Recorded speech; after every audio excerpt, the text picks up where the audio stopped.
नमस्कार मु doctor Pragyashree Priyadarshini Breathe Free Chest Clinic Bhubaneswar कहूँ।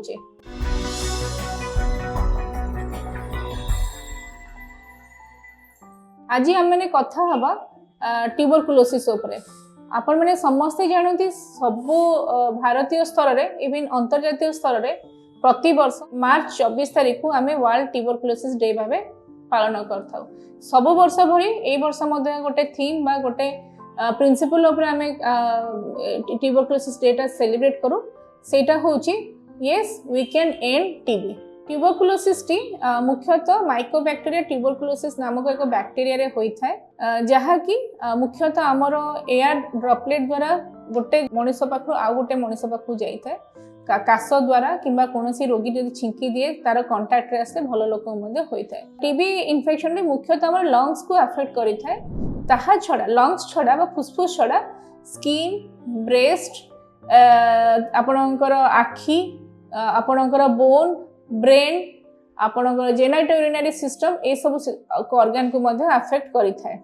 मुख्यतः यार डायग्नोसिस गुड़िक सरकार द्वारा निर्धारित नेशनल ट्यूबरकुलोसिस इराडिकेशन प्रोग्राम द्वारा गाइडलाइन द्वारा आम करिथाउ। फुसफुस रे ट्यूबरकुलोसिस टीबी हेले रोगीटे मुख्यतः काश कफरे पीड़ित हुए।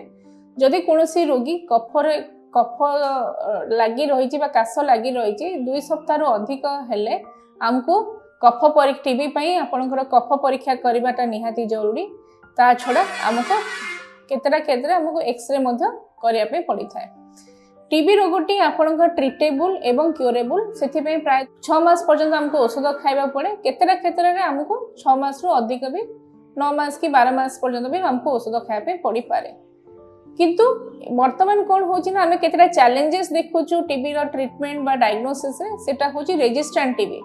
केतरा क्षेत्र रे रोगी माने कोन करछोनी औषध अधारु खाई के छाड़ी दउछोंती, किंबा तांकर कोनोसी पार्श्व प्रतिक्रिया हेले डाक्टर पाखु न जाई कि टीबी आपे आपे औषध बंद कर देले। फल रे टीबी जीवाणु को रेजिस्टेंट टाइप रो टीबी जीवाणु सृष्टि होची। तो सेई गुडी का मुख्यतः एबे हम पई चैलेंज हेची, जहा कि जहार ट्रीटमेंट किंतु सरकारी स्तर रे फ्री रे अवेलेबल अछि, किंतु पेशेंट सफरिंग ता हमर बेसी बढ़ी जाउची रेजिस्टेंट टीबी केस रे। टीबी रोगटी क्यूरेबल एगेन प्रिवेंटेबल। तेणु आमे टीबी कोनोसी गोटे लोक को टीबी हैला माने आमे डरी नै जाई, ताकू जदि ठीक समय रे अर्ली डायग्नोसिस करी आमे ट्रीटमेंट करि परिबा निहाती भाबे ए रोगर दुरासाध्य रोगरो आमे पेशेंट को रक्षा करि परिबा अथवा कॉम्प्लिकेशंस रु मध्ये रक्षा करि परिबा। तेणु हमर टेक होम मेसेज रहइबो, कोनोसी भी रोगी टी जदि टीबी रे आक्रांत हेछि तो फुल ट्रीटमेंट कोर्स कर दबा, ताकू अर्ली डायग्नोसिस करिबा। तांको घर लोक भितर जेमिति टीबी रोगटा न व्यापू तो सेमान को अर्ली स्क्रीनिंग करिबा। तो तेणु अर्ली डायग्नोसिस एंड प्रिवेंशन हेले निहाती टीबी रोगटी व्यापिबो नाही आ आमे एंड टीबी करि परिबा।